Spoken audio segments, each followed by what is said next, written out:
Hello guys, स्वागत करता हूँ आपका आपके अपनी यूट्यूब चैनल स्टडी विद चिराग में। आज मैं आप सबको लिटरेरी डिवाइसेस जो हमारी इंग्लिश का एक बहुत इंपॉर्टेंट टॉपिक है, जबकि मैं इंग्लिश के वीडियोस नहीं ला रहा हूँ, बल्कि मैं आपके लिए लिटरेरी डिवाइसेस ला रहा हूँ, क्योंकि बहुत से स्टूडेंट्स जो हैं वो बोल रहे थे कि लिटरेरी डिवाइसेस जो कि हैं नहीं समझ में आता है, तो वो मैं आज आपके लिए लाया हूँ। ये देखिए, ये कम्पिटेटिव एग्जाम्स में भी आ सकते हैं। 9, 10, 11, 12 जितने भी स्टूडेंट्स हैं, स्कूल के स्टूडेंट्स हैं, उनके लिए ये बहुत हेल्पफुल होने वाला है। तो चलिए मैं आपको बताता हूँ। और हर एक टोटल 21 है, ठीक है। हमारे पास टोटल 21 है, जो कि बहुत इंपॉर्टेंट है स्टूडेंट्स के लिए। कम्पिटेटिव जो लोग प्रिपेयर कर रहे हैं कम्पिटेटिव एग्जाम्स के लिए भी, उनमें क्लैट कैट जो भी एग्ज़ाम्स होते हैं उनमें ये बहुत इंपॉर्टेंट होता है। आप लोगों ने इसे इंग्लिश में, हिंदी में पढ़ा होगा, जिसे हम अलंकार कहते हैं। हिंदी में भी अलंकार बहुत सारे प्रकार के होते हैं, लेकिन हम लोग एक लिमिटेड पढ़ते हैं। इंग्लिश में हम लोग उसे बहुत सारे टाइप्स में पढ़ते हैं। अगर कोई छोटा बच्चा ये 6-7 का देख रहा है, तो ये जो है ये इसलिए मैं एक तरफ तक जूनियर लेवल के लिए, एक तरफ के बाद सीनियर लेवल के लिए है। सो देखिए, एक एक करके मैं आपको सब चीज़ एक्सप्लेन करता हूँ और आप देखते जाइए। देखिए, पहले हमारा है लिटरेरी डिवाइसेस।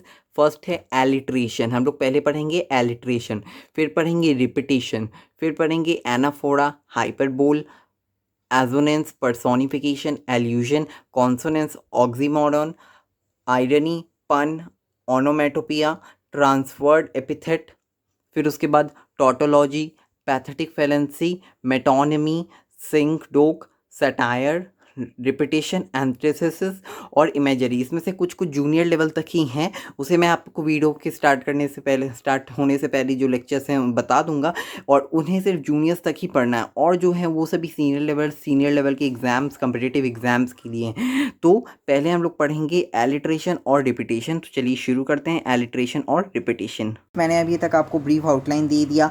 अब हम लोग पढ़ते हैं कि कौन कौन से लिटरेरी डिवाइसेस। आज हमारे पास 4 टॉपिक्स हैं, उन 4 टॉपिक्स को हम लोग कवर करेंगे। तो आप लोगों का फिर से स्वागत है मेरी चैनल स्टडी विद चिराग में। मैंने आपको जैसा बताया लिटरेरी डिवाइसेस क्या होते हैं। Literary devices is a word और a phrase which is used in different way from its usual meaning in order to create a mental picture और इफ़ेक्ट। मतलब हमारे दिमाग पर कोई इफ़ेक्ट पड़े, इसके लिए वहाँ कोई एक अलग अलग भाव उत्पन्न किया जाता है। हम लोग जैसा अपने हिंदी के टॉपिक अलंकार में पढ़ते हैं, और आप लोगों को उससे ज़्यादा समझ में आएगा, इसलिए मैंने इसमें कुछ हिंदी वर्ड्स भी यूज़ किए हैं। आई थिंक जो मदर टंग होती है, जो लैंग्वेज होती है, उसमें ज़्यादा स्टूडेंट्स को समझ में आता है, तो ज़्यादातर हिंदी में ही सब कुछ लोगों को समझने में प्रेफर होता है। तो चलिए अपना फर्स्ट टॉपिक शुरू करते हैं, एलिट्रेशन। एलिट्रेशन क्या होता है? Use of consonant sound at the start of 2 words. मतलब आपको कॉन्सोनेंट साउंड यूज़ करना है। कॉन्सोनेंट साउंड जहाँ होगा वहाँ एलिट्रेशन होगा। Which are close in series, यानी एक सीरीज़ में ये जो रहते हैं, इन्हीं को हम लोग एलिट्रेशन कहते हैं, ठीक है। It is the beginning of the sound words of neighbouring words. मतलब ये एक दूसरे के पड़ोसी होते हैं, कि इसका उससे, यानी जो कॉन्सोनेंट साउंड है वो एक होता है। देखिए एग्जाम्पल, देखिए मैंने यहाँ एग्जाम्पल जो बताया है, बी इन बैंड बेंड। तो यहाँ बी क्या है? ये जो बी है, यहाँ आपके दोनों आस पड़ोस वाले हैं ना, इसका बी है, इसका बी है, तो दोनों इक्वल हैं, इसीलिए यहाँ क्या हो जाएगा? यहाँ एलिट्रेशन हो जाएगा। यहाँ रिपीटिशन नहीं हो सकता, क्योंकि रिपीटिशन में जब सेम साउंड होता है उसके बाद होता है, लेकिन यहाँ same word, same consonant sound है, same consonant sound at the start of the 2 words, starting of the 2 words है, ठीक है। रिपीटिशन क्या होता है? ऊपर नीचे भी एक ही वर्ड आ सकता है, एक ही कॉन्सोनेंस आ सकता है, तो उसमें वहाँ रिपीटिशन होता है। आप ये कन्फ्यूजन क्लियर रखिए। देखिए नोबल नेचर, तो यहाँ एन भी आया है बार बार, और यहाँ भी एन आया है, तो दोनों की इक्वल साउंड है।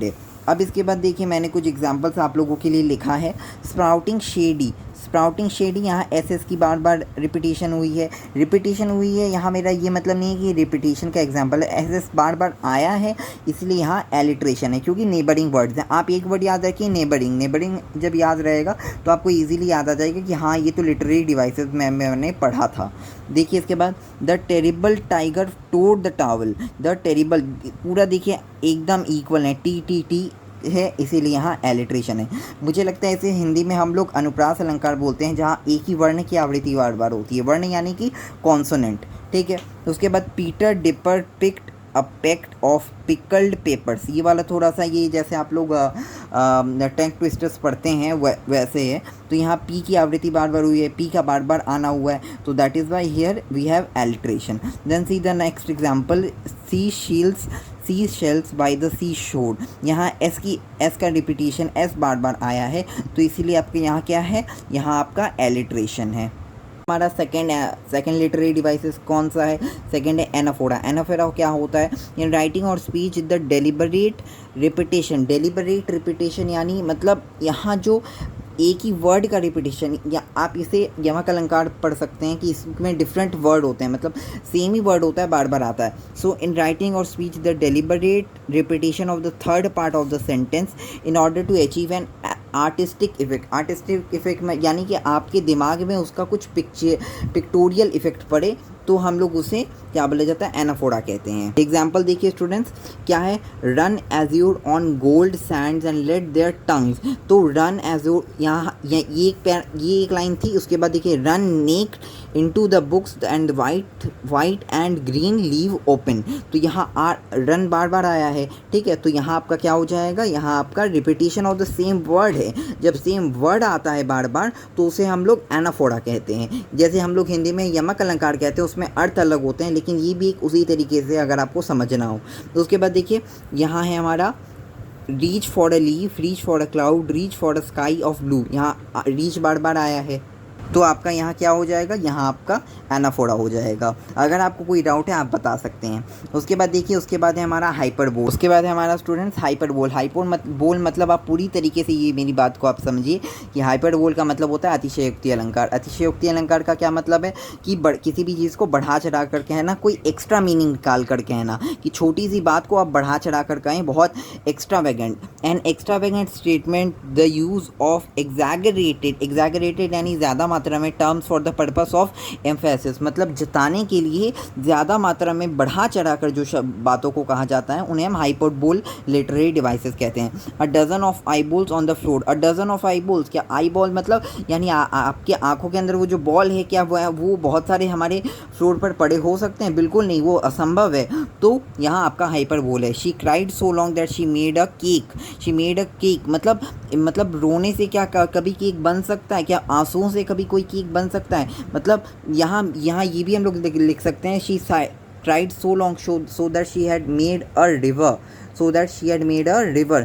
क्या किसी के आंसुओं से आप इतना ज़्यादा रोएंगे कि उससे एक नदी बन सके? ये असंभव बातों को ही हम अतिशयोक्ति अलंकार कहते हैं। I am so hungry I could eat a horse. मैं इतना भूखा हूँ कि मैं क्या खा सकता हूँ, मैं घोड़े को खा सकता हूँ। ऐसा कोई संभव होता है कि कोई एक इंसान इतना भूखा हो कि वो घोड़े को खा सके? अब हमारा थर्ड टॉपिक है मेटाफर। मेटाफर क्या होता है? Comparison between two dissimilar things. मतलब किसी एक का कंपैरिजन दूसरे से किया जाता है और दोनों इक्वल नहीं होते हैं, दोनों अनइक्वल होते हैं। तो मतलब अगर एक आम है तो एक इमली है, तो उन दोनों का क्या कंपैरिजन हो सकता है? बिल्कुल नहीं। तो वैसे ही यहाँ दो डिसिमिलर थिंग्स से कंपैरिजन किया जाता है। मे बी कुछ समथिंग विल बी कॉमन, कुछ कॉमन हो सकता है। अब स्टूडेंट्स को ये वाले में कन्फ्यूजन हो जाता है कि ये और सिमिली एक होते हैं। सिमिली में कंपैरिजन होता है, लेकिन क्या होता है यहाँ ये होता है लाइक और एज यूज़ किया जाता है, इसलिए मैंने इसे लिखा है सिमिली, ठीक है। और इसमें दो डिसिमिलर थिंग से कंपैरिजन किया जाता है। एग्जाम्पल आप लोग देखिए, she is an apple of an eye. तो क्या एप्पल की तुलना की है आई से, तो एप्पल क्या बोला जाता है? आपका एक अलग फ्रूट है, और आई एक ह्यूमन ऑर्गन है, उसकी तुलना डिसिमिलर थिंग से की गई है। तो ये दोनों डिसिमिलर हो गए। द क्लासरूम वाज अ जू। तो क्लासरूम की तुलना किससे की गई है? क्लासरूम की तुलना जू से की गई है। तो यहाँ डिसिमिलर कंपैरिजन हो गया। My teacher is a dragon. Teacher की तुलना किससे की गई है? टीचर की कंपैरिजन ड्रैगन से किया गया है। सो जहाँ डिसिमिलर है वहाँ आपका मेटाफर है।